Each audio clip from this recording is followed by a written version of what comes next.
It is game day once again. Friday Night Lights down in Orlando. The Louisville Cardinals will take on the UCF Knights. We're going to discuss the key players to the game for both teams and more on today's episode of the Locked On Louisville podcast. Stay tuned. You are Locked On Louisville, your daily podcast on the Louisville Cardinals. Part of the Locked On Podcast Network, your team every day.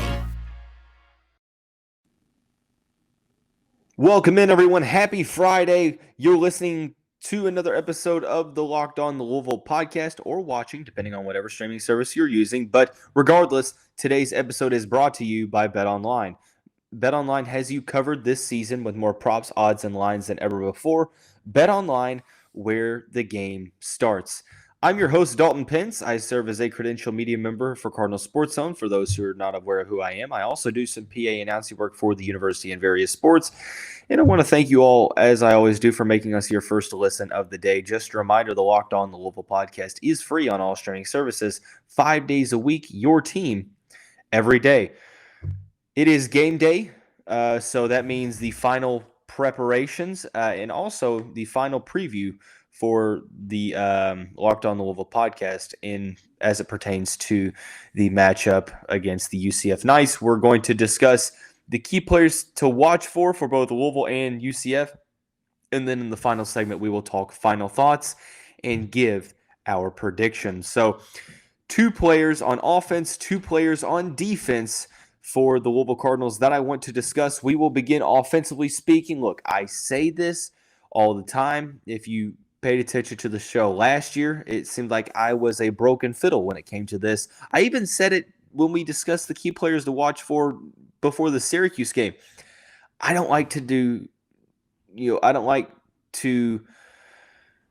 discuss the quarterback or identify the quarterback as a key player to watch for, because I feel like it goes without saying. Sure, obviously, Dalton, the quarterback is a key player to watch for.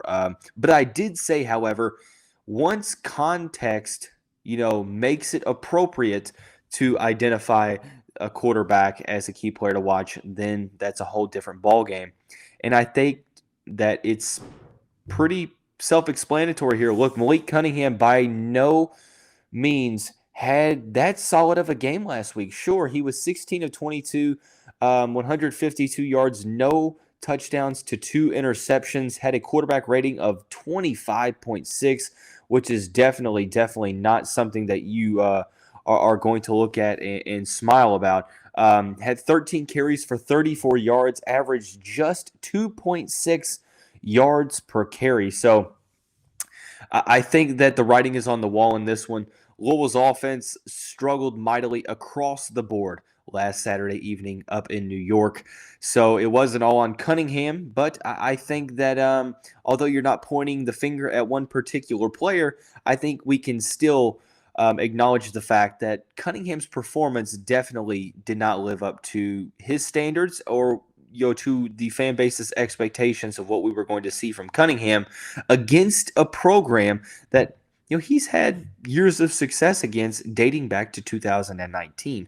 So the good thing is it was only week 1, so the opportunity to bounce back is upon us. And Malik Cunningham is going to have a solid game, number 1, to get the Louisville offense going. Number 2, frankly, because he's going to have to. You're going up against a very solid team on both ends of the football. On both sides of the football, I should say. Central Florida has a solid offense. Sure, they only played South Carolina State, so statistically speaking, results may be skewed, but they handled business last week, and they look solid. John Rice Plumlee, won the starting position. The Mississippi transfer looked very, very sharp, both as a passer and as a runner in Gus Malzahn's offense. Defensively, they brought a lot of pieces back. So, there's the discussion that needs to be had about Louisville's offense just essentially being better all across the board. So I think that this kind of goes without saying, right? Malik Cunningham, in my opinion, is the number 1 overall player to watch in this game, regardless of team, because depending on he plays, it could be the difference between a win and a loss. And when a certain player makes up the majority of a team's offense. Like Malik Cunningham is, the main option for the Louisville rushing attack. And obviously, he's the number one option in the passing attack as well. When you have a guy that means so much to a team on one side of the ball and that player doesn't necessarily perform to their standards, then it's going to be hard to win a football game. So Malik Cunningham will have to bounce back on the road in a very hostile environment, a place that Central Florida doesn't really lose a lot at.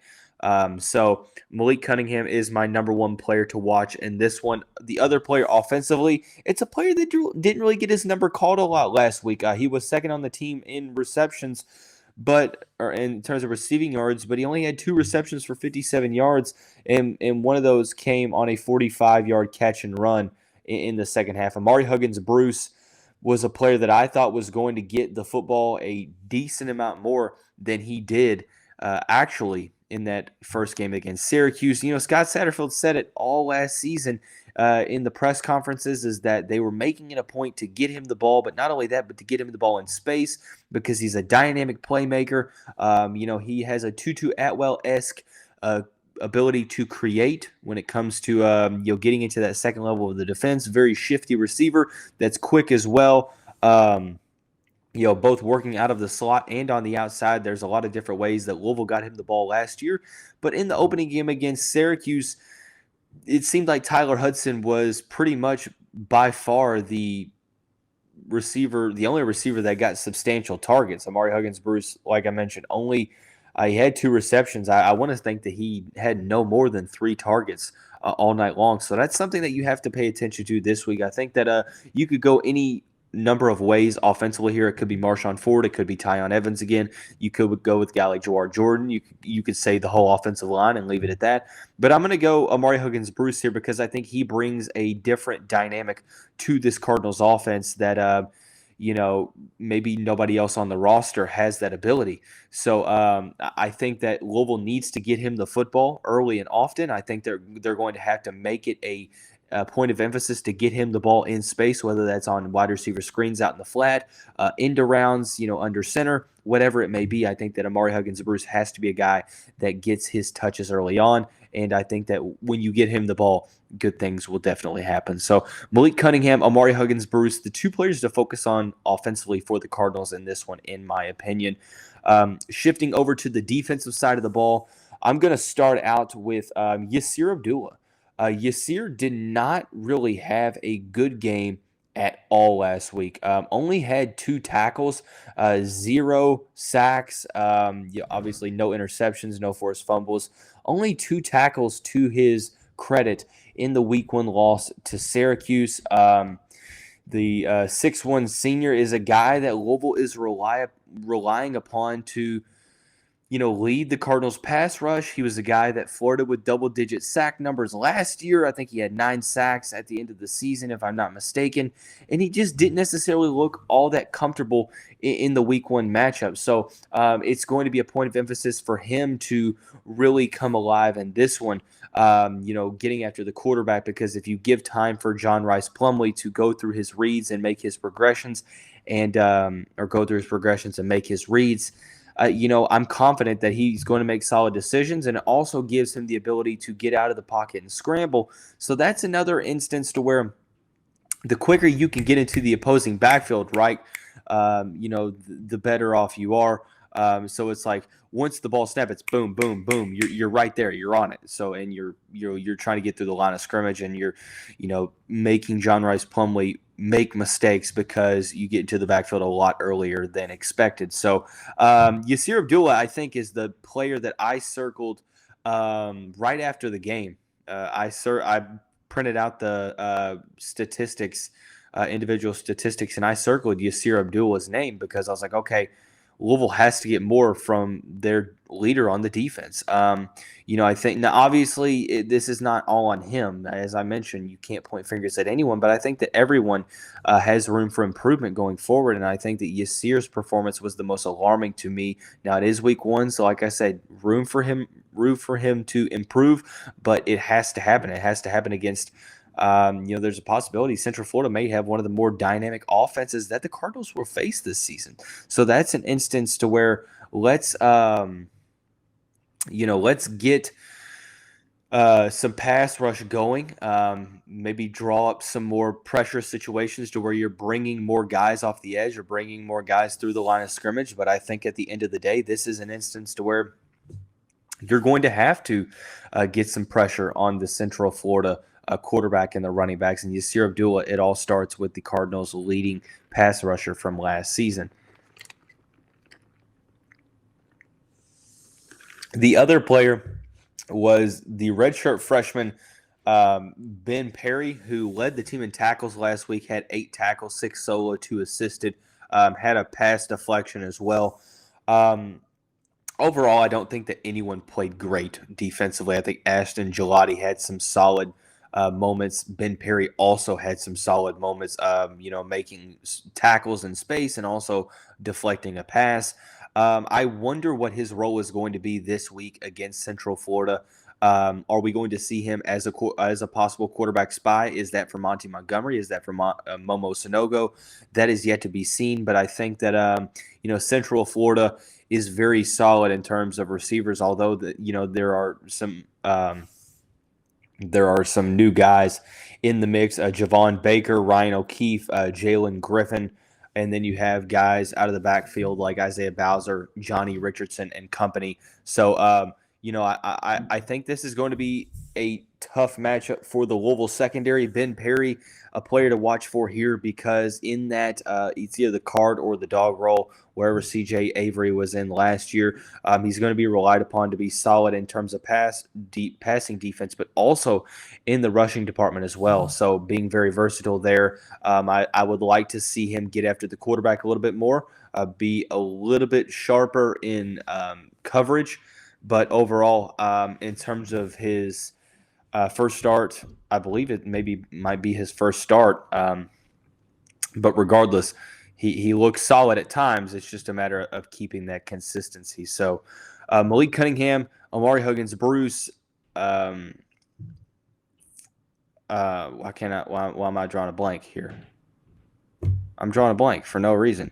Ben Perry and Yasir Abdullah are the players to watch for the Louisville Cardinals tonight against the UCF Knights. Now let's flip the script. Let's talk about the 2 players to watch for the Golden Knights ahead of tonight's matchup. We'll do that here in just a second after we talk about the title sponsor of the show, Bet Online. Bet Online is your number one source for all of your pro and college football betting needs and sports info this season. Find all of the latest football league developments, game matchups, news, and podcasts, including this year's opening week's games. BetOnline is also your continued source for all of your sporting wagering information, including live betting, esports, and scores. The fastest and easiest way to check in on all of your favorite sports and events, including MLB, MMA, boxing, and golf. Head to the website today or use your mobile device to learn more about the trends in action. BetOnline, where the game starts. A couple different ways you could go here when discussing the key players to watch for the UCF Knights ahead of tonight's game against the Louisville Cardinals. You could go with a guy like John Rice Plumlee because of the impact that he makes on offense. There's 2 solid running backs in Isaiah Bowser and Johnny Richardson that could be talked about. But on offense for the Knights, I want to talk about Alabama transfer Javon Baker. Baker, if that name sounds familiar, it's because he initially opted to transfer to Kentucky for one reason or another, did not end up in Lexington with the Wildcats, but instead is in Orlando in Gus Malzahn's offense. First game for the Knights, led the team in receiving, 5 receptions, 84 yards, and a touchdown against South Carolina State, averaged 16.8 yards per reception. The 6'1" Atlanta native didn't necessarily play a huge role for the Crimson Tide in his 2 seasons in Nick Saban's program. Did have, I think, a combined 9 catches for 116 yards and a touchdown in his career action for the Alabama Crimson Tide. Already looking to pass those numbers up in week 2 for the UCF Knights. So I think he's probably going to be the one to watch for here because obviously the talent is there. It could have just been playing behind a plethora of solid receivers at Alabama. Now he has an opportunity to play with a guy who's looking to get more playing time in John Rice Plumlee. There's a lot to prove. Gus Malzahn is a very, very solid offensive mind when it comes to, schemes and play calling. So I went back and watched some of the plays in which he got receptions and he created separation, ran routes well. So he's going to be a challenge for Louisville's defensive backs. I wonder who will be guarding him. Is it going to be Kitrell Clark? Is Clark going to be on Ryan O'Keefe? That's another name to focus on. Is it going to be Jarvis Brownlee? Taking the honors of guarding Javon Baker. Regardless, I think that this is going to be one of those things for Louisville to where you're going to have to stay in front of him because if you allow him to get into the second wave of the defense, that could scream danger zone and could be a possible house call for the Central Florida Knights. So Javon Baker offensively here. Defensively, I honestly kind of went back and forth because there's a couple names that I was focused on. I ended up making the decision to go with Jeremiah Jean-Baptiste. The 6'2" senior is one of the leaders for Central Florida, has been a solid contributor over the past couple seasons. Had 37 tackles in 2020, 51 last year, and had 5 tackles in the season opener, 3 solo, 2 assisted. Also had an interception last year, a sack, and a forced fumble. I liked to go with a linebacker here because of being the player to watch. Louisville, kind of a offense that's predicated on the run, especially in quarterback run situations, RPOs, read options, whatever you want to call the offensive identity of the Cardinals in the rushing department. But I went with Jeremiah here because, linebackers are pretty important when it comes to defending Louisville because they are, critical in the run-pass option situations.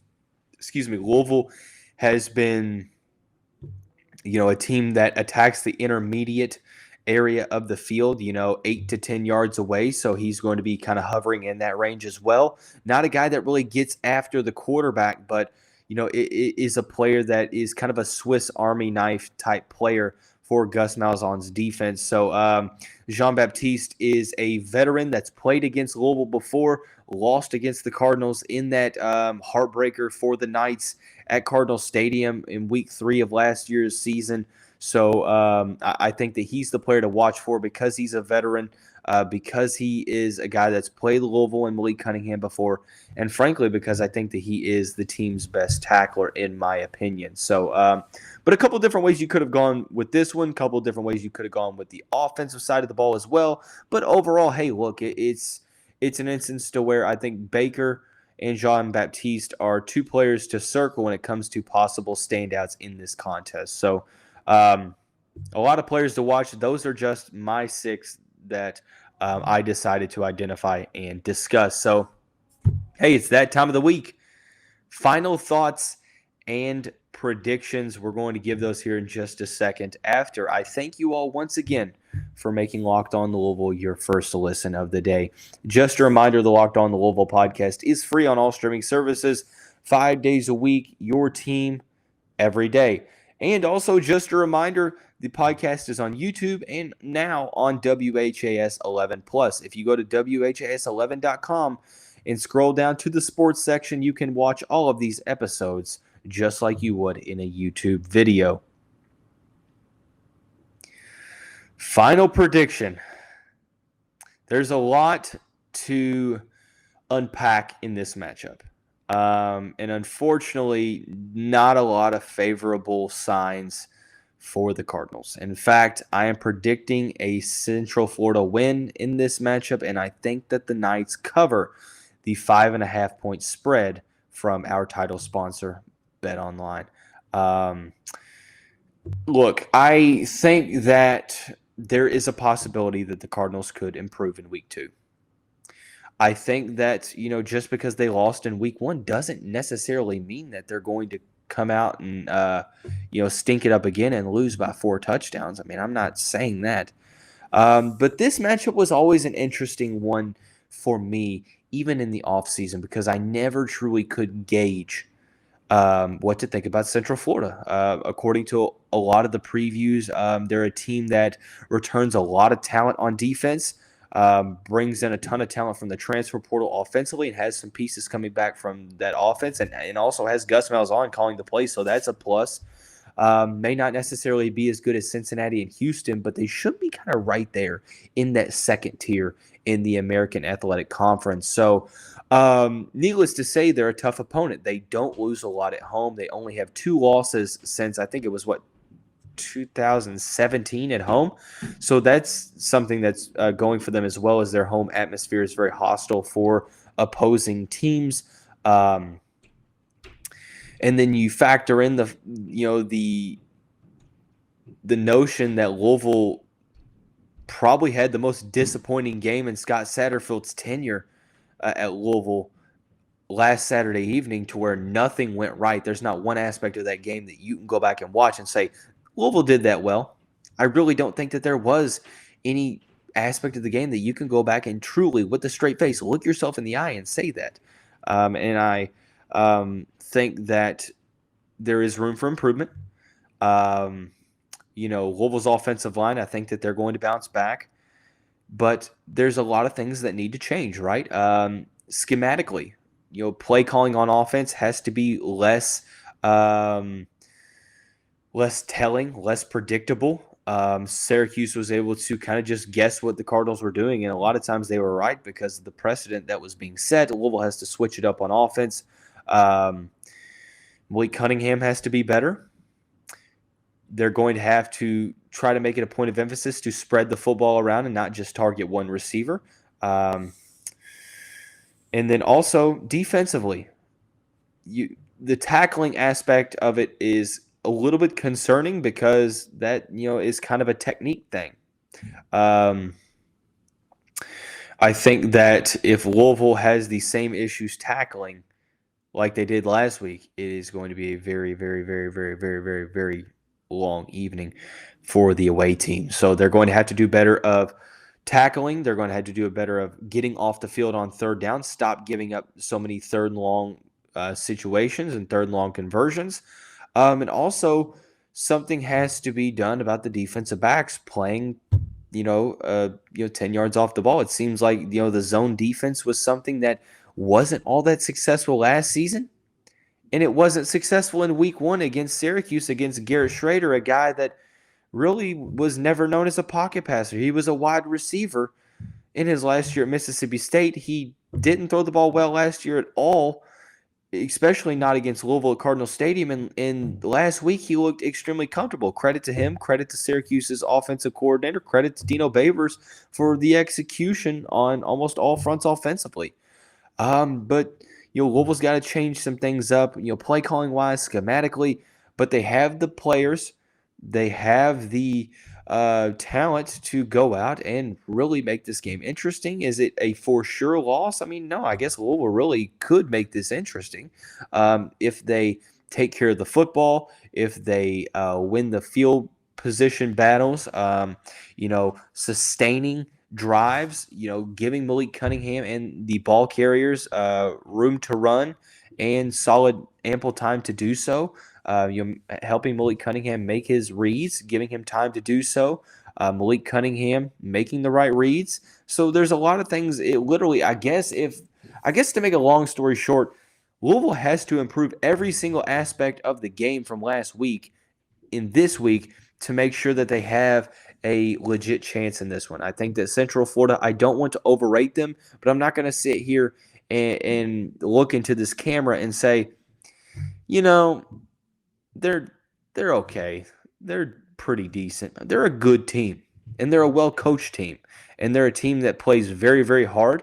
They're a team that is very talented. They've got a lot of transfers as well. They've got guys returning, and then they've got a quarterback that has something to prove, and it's a quarterback that he's a dual threat, and he makes his name off of what he's able to do on the ground.